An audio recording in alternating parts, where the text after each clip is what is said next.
Francis Delay, mon père, très cher père. J'aimerais savoir quelle était ta rencontre avec l'art, pourquoi tu as commencé à t'intéresser à l'art, à la sculpture, à la peinture. Dis-moi. Ben ça, j'ai commencé à m'intéresser à la sculpture parce que ma mère, quand j'étais malade et que j'étais jeune, m'avait offert de la cire de couleur et j'avais pris des épingles pour arranger la cire et faire des petits personnages.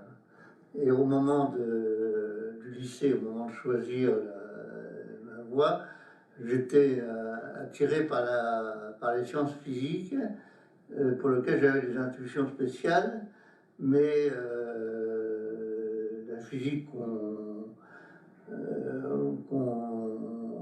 nous apprenait à l'école, c'était pendant la guerre, était trop plate et trop loin de ce que moi j'entrevoyais pour m'intéresser. Alors j'ai choisi la voie des beaux-arts et de la sculpture.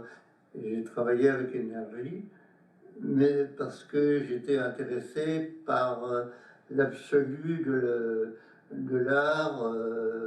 Je voulais arriver à connaître les secrets de l'esthétique.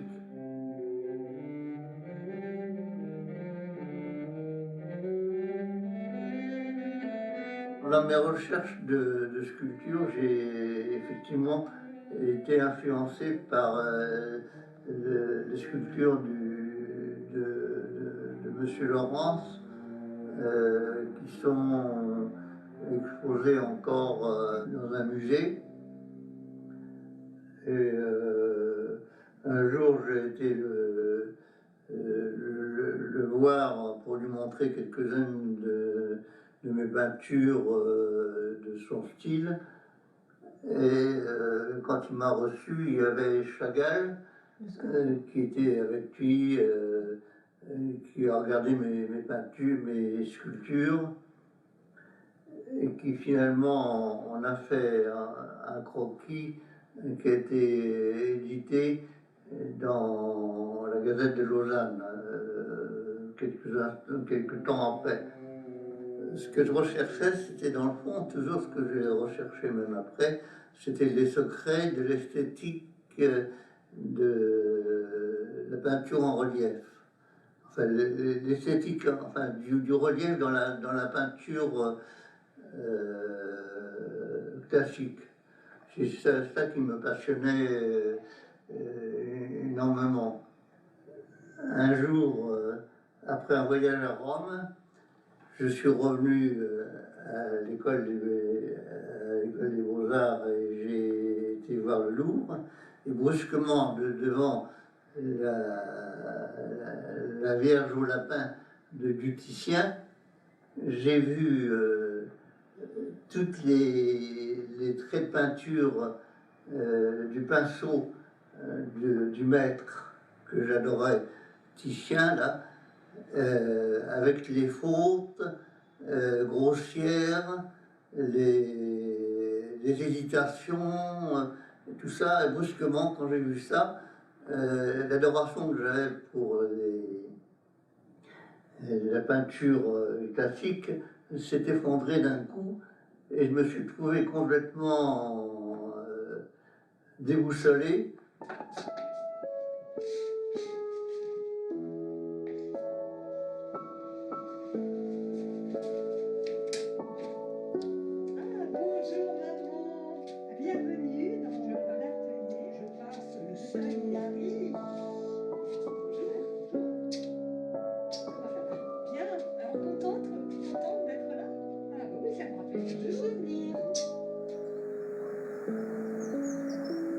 Alors maman, cet atelier, qu'est-ce que ça te rappelle?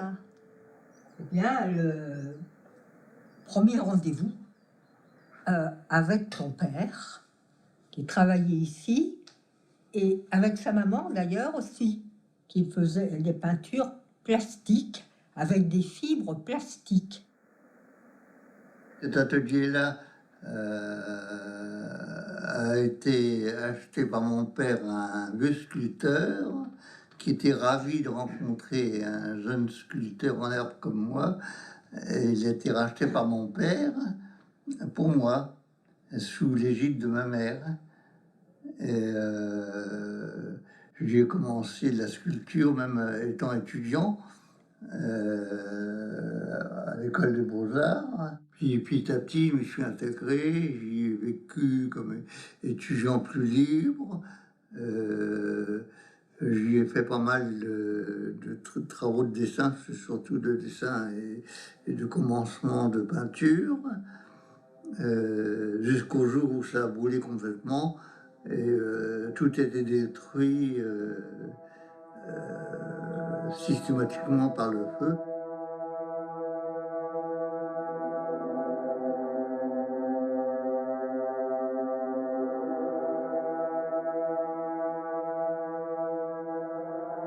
Après ça, je me suis converti donc violemment et j'ai décidé de travailler à la reconstruction des églises et des cathédrales de France qui étaient démolies pendant la guerre, donc en 1947 par là, 48.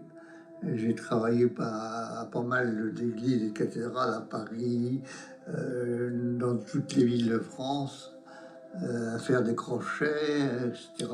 Jusqu'au jour où j'ai décidé d'apprendre le métier de tailleur de pierre et de me faire tailleur de pierre carrément plutôt que sculpteur.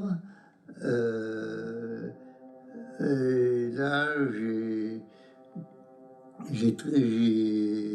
fait le Tour de France comme tailleur de pierre à travers toutes sortes de monuments, Rouen, etc.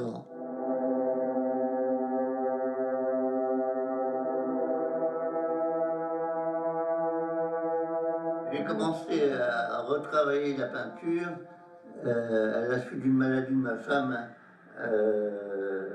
due à selon l'accouchement peut-être. Enfin, avance, où elle était malade. Et pour lui tenir compagnie, j'ai commencé à faire son portrait. Et un témoin qui passait par là a vu mon travail, il dit ça c'est du travail de professionnel. Et ça m'a encouragé ensuite, je me suis dit oui c'est vrai, j'ai quand même beaucoup travaillé, donc acquis des connaissances professionnelles. À partir de ce moment-là, j'ai commencé à continuer l'art, à faire de la peinture pour mon compte. Et à ce moment-là, j'ai commencé la peinture angulaire. Enfin, la peinture, c'était pas de la peinture pour en parler, c'est ce que il y avait pas beaucoup de couleurs, mais surtout du dessin peint plutôt. C'était une peinture plutôt dessinée qui m'intéressait surtout à la forme qu'aux couleurs. Et à partir de là, à partir de la peinture angulaire, je me suis mis à l'incurver en peinture plus circulaire, dont il y a quelques portraits, dont la petite Madame Jolie, qui m'a valu à la galerie Bernheim le deuxième vote du public qui était admis à voter. Je cherche par les sphères, en modelant les sphères, à donner la vie, la vie à l'esquisse, puisque j'avais dit que toute l'esthétique se construisait par l'intermédiaire des sphères. Et effectivement, ta mère un jour au théâtre me dit: ah Francis, je vois tout le monde de la même façon que tu fais tes peintures par sphère. Si tu veux, la sphère, enfin, la vision des sphères, c'est une vision du couple des yeux aussi. C'est une C'est une approche d'esthétique justement que j'intègre dans ma stromoscopie. Je pense que le couple des yeux, dans son esthétique, se sert de sphères. Je ne sais pas si ça a rapport avec le globe des yeux ou pas, je n'en sais rien. C'est une vision fugitive, mais qui existe réellement. Les yeux, c'est essentiel dans le visage. Du reste, les gens se rendent compte par les yeux plus autrement que de toutes les façons. Tu vas être différentes périodes de style dans ta vie pour en arriver justement à ces conclusions. Et j'aimerais donc, puisque maman en tant que modèle est là, que tu parles un peu de cette peinture face à tes préoccupations esthétiques. Est-ce que tu peux donc expliquer? Ben, si tu veux, la peinture actuelle est existentielle. C'est-à-dire que la mode actuelle, c'est donner à l'esthétique des formes d'intérêt social, en gros. Moi, ce qui m'intéresse dans ce portrait-là, ou dans tout ce que j'ai fait, c'est l'esthétique pure, et non pas son rapport avec la société, ou quoique j'ai fait des œuvres religieuses quand même, qui ont illustré quand même ma foi, comme justement ce tableau du Sacré-Cœur en 1977, ou d'autres œuvres religieuses. Mais en dehors de l'application proprement religieuse, l'événement ne m'intéresse pas du tout dans la recherche de la peinture. Ce qui m'intéresse dans un portrait, c'est le personnage que je représente d'une manière esthétique et non pas existentielle, tout en faisant attention aussi à la ressemblance, évidemment. Oui, oui, oui, je me reconnais, mais on peut se reconnaître dans différents tableaux qui ont une manière figurative ou même non figurative, on peut s'y reconnaître. Voilà. Parce qu'en fait, un tableau, enfin une œuvre, elle est déjà présente avant qu'elle ne soit réalisée. Et c'est à l'artiste de la retrouver dans l'espèce de néant, si l'on peut dire, ou dans la création future et présente. Oui. Voudrais-tu dire que le modèle est une œuvre d'art? Ah, pas forcément, mais on peut en faire une œuvre d'art. L'intériorité est restée identique, même si les apparences ont un peu changé.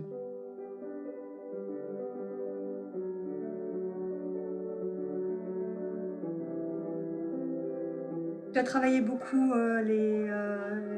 donc les objets, les théières, les objets usuels de la maison, comme Oui. les bouteilles d'eau, des verres, des natures mortes.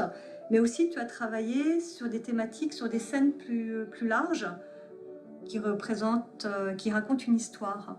Alors, je vais changer cette peinture. J'en ai choisi une. Une qui est une scène, et j'aimerais que tu t'en expliques. Voilà, Baba.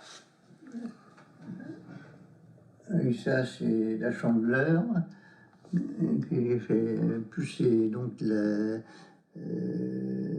l'offrande de l'enfant Jésus au temple par la Vierge Marie et Saint Joseph, avec les deux colombes à gauche, et les prophètes qui tient l'enfant Jésus, et la prophétesse qui parle de la croix sur Marie à droite.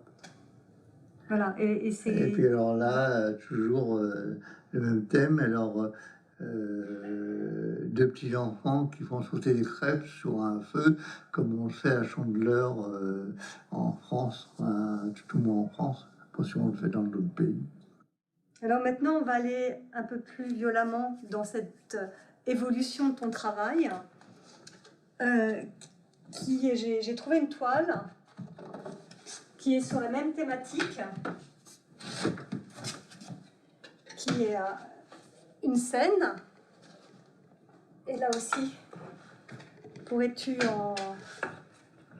en parler? C'est une toile plus aboutie de Taguis, évidemment. Voilà, c'est la Chandeleur aussi. Ça a la même La thématique. Chandeleur, oui. Oui.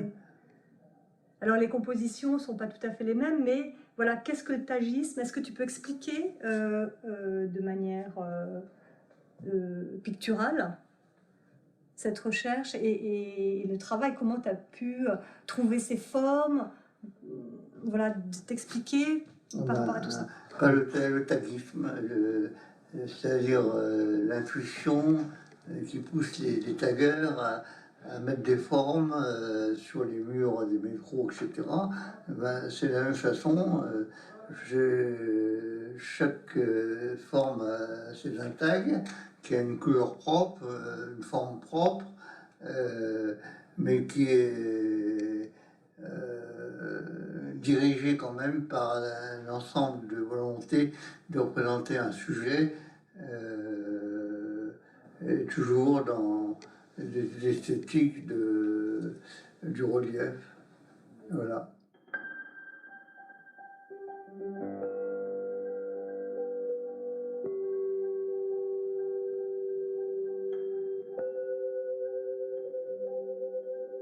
En fait, j'avais fait le sujet du Sacré-Cœur de Jésus en 30 figures que j'avais trouvées chez moi. Et un jour que mes enfants ont fait une boum, comme on dit, avec des lumières, à cette époque-là, des lumières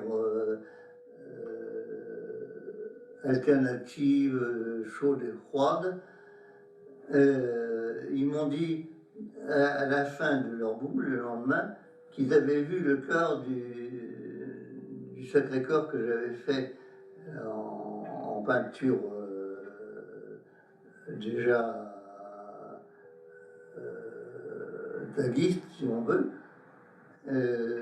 bouger toute la nuit. Et on l'a vu battre toute la nuit. Alors je me suis dit, ça m'étonne quand même. Et alors je me suis aperçu que ces genres de peinture étaient stroboscopiques. Qu'en réalité,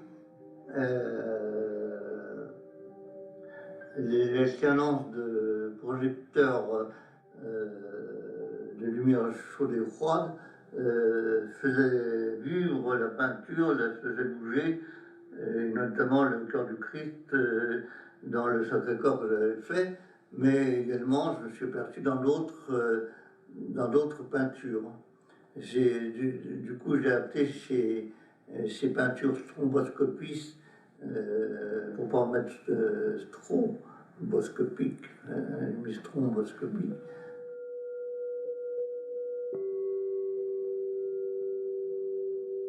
C'est-à-dire toutes mes peintures, dans le fond, cherchaient cette solution de la stromboscopie, de l'esthétique dans le relief. Tous mes différents styles, et spécialement les portraits qui m'intéressaient le plus et qui me paraissaient le plus à même de trouver la solution, impliquent cette recherche de l'esthétique dans le relief photographique ou cinématographique. Je suis arrivé à faire dans le taguisme ce que je cherchais, c'est-à-dire à comprendre le fondement du relief sur une surface plane. Parmi les différentes techniques que j'ai vues en 1963, les 4 techniques, je me suis intéressé d'une manière pratique à la stéréoscopie. L'hypothèse, c'était la place des couleurs dans la photo, et d'autre part la forme des pixels. La forme des pixels qui sont carrés de nos jours nécessite en fait une forme tout à fait spéciale à mon point de vue pour répondre à la vision intime de l'œil. Alors donc, mon hypothèse repose sur ça, simplement sur une forme spéciale des pixels et l'ordonnance des couleurs à propos du relief. Ce qui permettrait en fin de compte vraiment donc de voir... Ce qui permettrait la visualisation d'un point de vue parfait de la stéroscopie. Ton travail a continué à évoluer aussi, tes recherches. Vers quelle direction tu les as orientées au fur et à mesure? À partir de ce moment-là, j'ai eu un problème spécial. Comme je m'intéressais beaucoup aux portraits, je pensais que pour travailler un portrait bien comme il faut, avec une photo en relief, ça serait intéressant. Et brusquement, un jour, en 1963, sur cette pensée-là, brusquement, j'ai eu un rêve éveillé de 8 jours, sans dormir ni de jour ni de nuit, où j'ai vu défiler devant mes yeux plusieurs sujets techniques dont je n'avais aucune idée, à commencer du reste par la peinture, par la photo en relief qu'on appelle la stéroscopie, ensuite l'hologramme, que je ne connaissais pas non plus, ensuite ça a débouché sur un générateur de matière à spirale dont j'ai vu un exemplaire dans la nature sous forme de coquillage, mais surtout je suis arrivé à la certitude, je dirais contrôlée, puisque j'en ai fait une maquette précise et j'ai fait des calculs à mon point de vue mathématique concernant ces choses-là, ce que j'ai appelé un intégrateur de puissance qui reliait la science physique avec la religion. Et c'est cette maquette,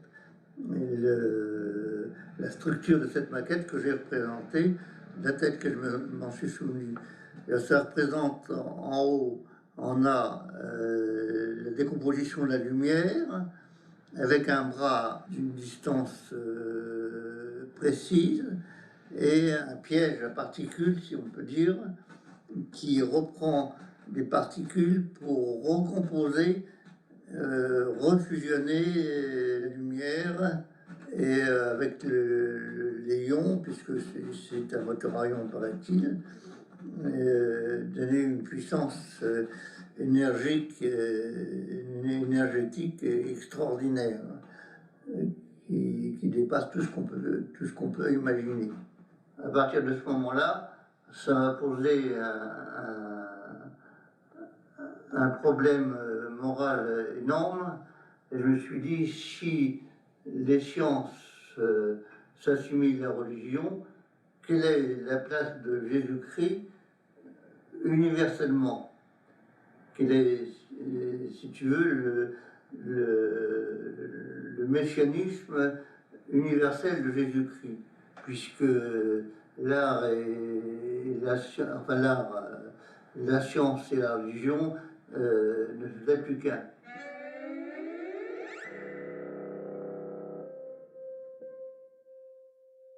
Alors, tu as fait cette peinture qui s'appelle l'Apocalypse en 1965, et j'aimerais savoir qu'est-ce qu'elle symbolise pour toi, parce qu'il me semble qu'elle est très importante.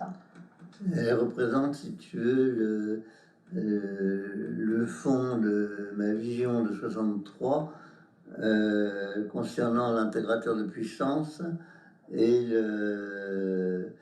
le don que fait l'infini, qu'on peut appeler Dieu, à l'homme, à la technique humaine. Ce don de la puissance infinie peut se révéler de deux façons, soit par l'intégrateur de puissance et la dépendance de l'humanité à Dieu dans une certaine humilité, soit en anti-moteur, en inversant ce moteur et en détruisant complètement l'univers entier dans un apocalypse que j'ai essayé de montrer ici dans ce tableau, dans le fond rouge. Mais le jeune homme devant, ça me représente moi, si tu veux, devant la fougue de la science qui veut outrepasser ses droits, représenté par un cheval, représenté par le cheval, si tu veux. Le cheval représente la science, l'enfant, c'est toi, la voiture. La voiture, c'est le passant. C'est le passant. Et le petit chien, ce sont les contradicteurs. Ah, d'accord. Introduire les visages aux normes à venir, inclure des paysages scintillants d'avenir vers des hauteurs de vie, croix de pérennité où nos âmes, ravies, peindront la vérité. Je dirais simplement que l'art, si tu veux, ça élève l'esprit un peu des hommes, mais d'une manière infime, hein, par rapport à la foi, à la religion en soi, qui élève l'esprit au surnaturel vraiment.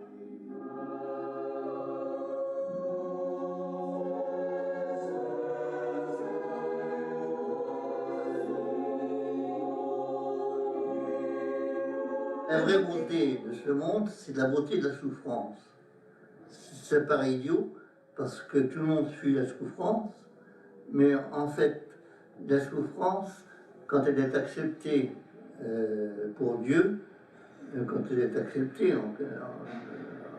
pour l'être, l'être universel, transforme l'âme et la fait progresser.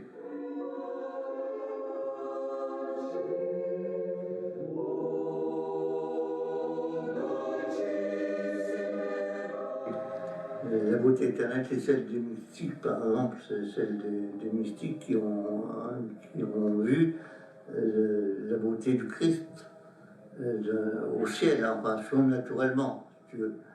Ça, c'est vraiment la vraie beauté, telle qu'on peut la saisir sur Terre au maximum. Hein. Mais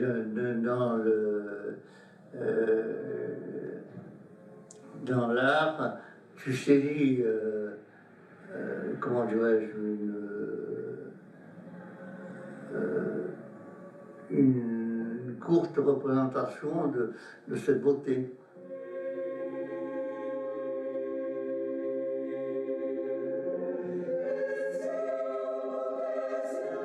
Mon but, en fait, c'était l'infini, c'était la recherche de l'infini plus qu'autre chose. Et comme je viens de te le dire, c'était la recherche de l'universalité du messianisme du Christ devant l'universalité des sciences.